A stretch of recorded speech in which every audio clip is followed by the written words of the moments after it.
చెరబట్టినటువంటి రోజు కిందనే ఇది మనం భావించవలసినటువంటి అవసరం ఉందని చెప్పి భావిస్తాం. Right sir. సో కార్తిక్ గారు, పార్టీ ఫిరాయింపులపై రాజ్యాంగంలో మార్పులు తీసుకురావాలి అని రాజ్యాంగం బుక్ పట్టుకొని మరీ తిరుగుతూ ఉన్న రాహుల్ గాంధీ తెలంగాణలో జరుగుతున్నటువంటి పార్టీ ఫిరాయింపులు, దాని మీద వస్తున్నటువంటి స్పీకర్ ఇస్తున్నటువంటి తీర్పుల గురించి మాట్లాడరా?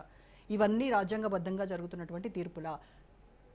స్పీకర్ నిజంగా అంటే సీఎం ఒత్తిడికి రేవంత్ ఎలా ఆడిస్తే అలా ఆడుతూ ఇలాంటి నిర్ణయాలు తీసుకుంటున్నారా, లేదంటే బీజేపీ వాళ్ళు చెప్తున్నట్టుగా ఏ పార్టీలో ఉంటే ఏముంది మనవాళ్లేగా అన్నటువంటి ఇదిని ప్రదర్శిస్తూ ఉన్నారా? మేడం, ఈరోజు క్లీన్ చిట్ విషయంలో వీళ్ళు అందరూ మాట్లాడుతున్నారు కదా, అందరికీ ప్రజలకి మనకి అందరికి అర్థం కావడానికి ఒక చిన్న అంటే చాలా సరళమైన భాషలో ఒక విషయం అడుగుతా.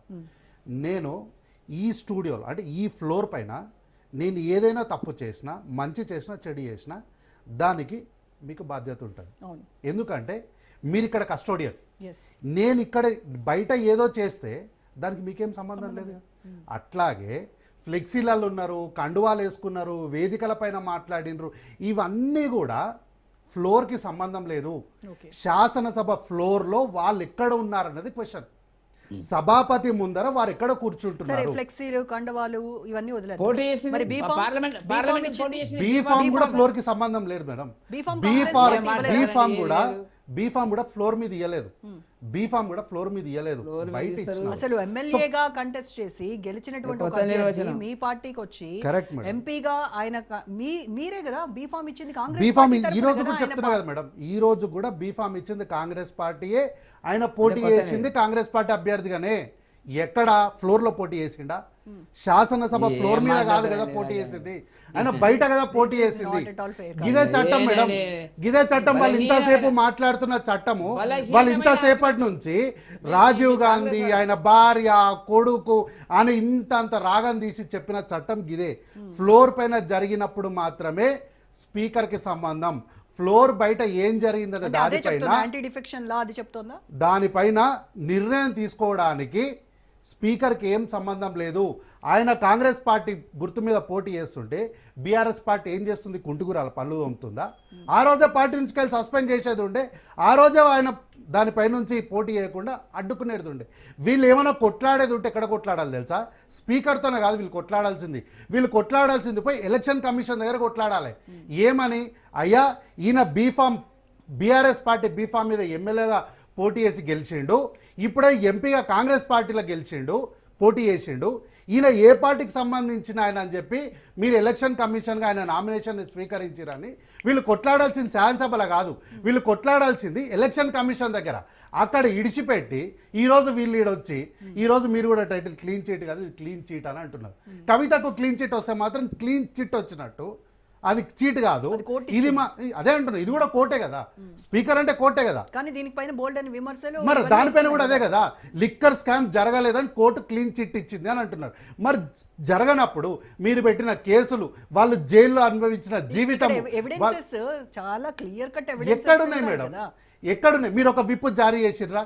ఇన్ని ఎన్నికలు జరిగినాయి. కడియం కావ్య తరపున ప్రచారం చేయలేదా కడియం శ్రీహరి? ఎవరు చేసిరు? కడియం శ్రీహరి చేసిండు. ఎక్కడ చేసిండు? వేదిక పైన చేసిండు. ఎవరి కోటేమని చెప్పిండు? కాంగ్రెస్ కోటేమని చెప్పిండు. ఇక్కడ జరిగింది పార్టీల మధ్య జరిగినటువంటి దానికి స్పీకర్కి ఏం సంబంధం లేదు.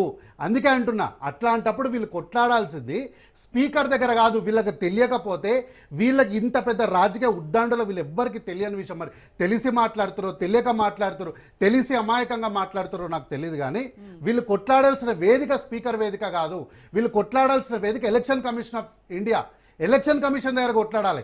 ఇప్పటికైనా వీళ్ళ పోరాటాన్ని సరైన దిశలో తీసుకెళ్లడానికి ఇప్పటికి నేను సలహా ఇస్తున్నా, పోయి ఎలక్షన్ కమిషన్ దగ్గర కొట్లాడాలి. వీళ్ళు బీయింగ్ అనే బీఆర్ఎస్ ఎమ్మెల్యే ఎట్లా ఆయన అక్కడ ఆ స్థానంలో ఉండి ఆ వేదిక పైన మాట్లాడతారని వీళ్ళు ఎలక్షన్ కమిషన్ అడగాలి. మాకేం సంబంధం లేదు. అయితే వీళ్ళు ఏం ఫార్ములా అప్లై చేస్తున్నారంటే, పాము తన పిల్లల్ని తానే తినేస్తుందని ఒక ఫార్ములా ఉంటుంది, ఒక విషయం ఉంటుంది.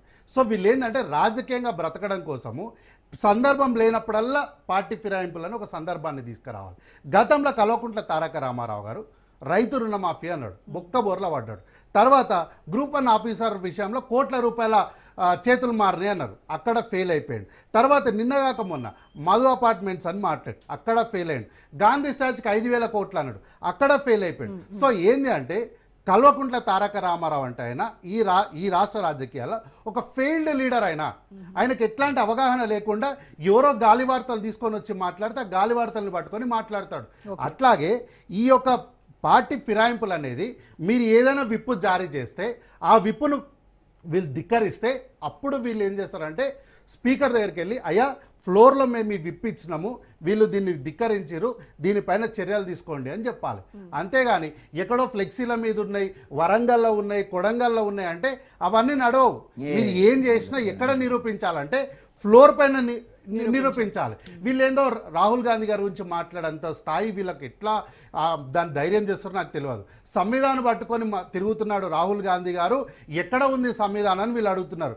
మేడం, వీళ్ళు చేస్తున్న ఆపరేషన్ కగార్ సంవిధాన ప్రజాస్వామ్యం, అది ఆపరేషన్ కగారు చేయడం ప్రజాస్వామ్యం కాదు. అట్లాగే లిక్కర్ కేసులో వీళ్ళు చేసింది అప్రజాస్వామికమైనటువంటి చర్యలు. కాబట్టి ఏంటంటే 1980లో మొదలుపెట్టిన పార్టీ ఈ రోజు కూడా వచ్చి మేము పుంజుకుంటున్నాము, మేము ఓటు బ్యాంకు పెంచుకుంటున్నాము అన్నోళ్ళు వీళ్ళు కూడా ఈరోజు మా కాంగ్రెస్ పార్టీ సార్ మాట్లాడుతూ ఎక్కడో ఒకటి గెలిచిండు, మళ్ళీ రేవంత్ రెడ్డి గెలవరు అని. నేను మళ్ళీ కూడా చెప్తున్నా, ఇట్లాంటి వ్యాఖ్యలు ఇప్పటికన్నా మానుకోండి. ప్రజాక్షేత్రంలోకి వచ్చి పనిచేయండి. మీరు రిమోట్ కంట్రోల్ లాగా పనిచేయడానికి పార్లమెంట్లో ఉన్నట్టు ఓం బిర్లా కాదు తెలంగాణ రాష్ట్రంలో ఉన్న సభాపతి, ఇక్కడ ఉన్నది గడ్డం ప్రసాద్ కుమార్ గారు.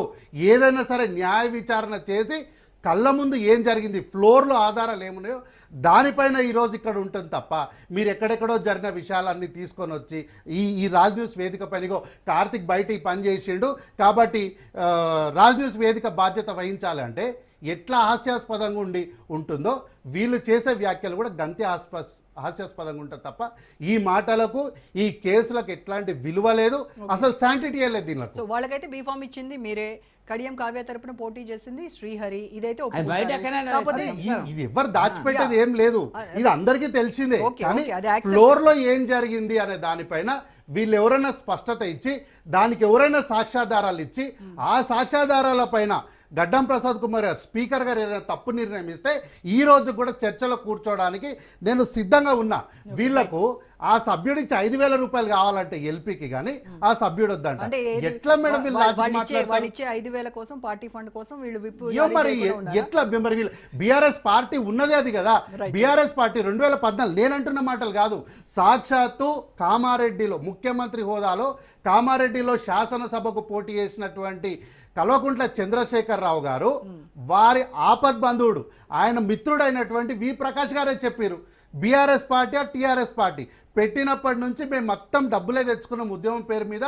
తర్వాత 2014లో తెలంగాణ రాష్ట్రం ఏర్పడినప్పుడు మదపటైన్లు, గుర్రాలు, తప్పెట్లు, తాళాలు, టపాసులు అన్నీ తెచ్చుకొని ఎక్కడ హారతులు పట్టాలి, ఎక్కడ పూలు చల్లాలి, ఎక్కడ ప్రజలు మహిళలు అందరు జమ కావాలనో 1కి 100 సార్లు వెరిఫై చేసిండు కల్వకుంట్ల చంద్రశేఖరరావు. ఒక మంచి డ్రామా నడిపించడం నేనేం చెప్తలేను, వి ప్రకాష్ గారే చెప్పారు. ఇంతకన్నా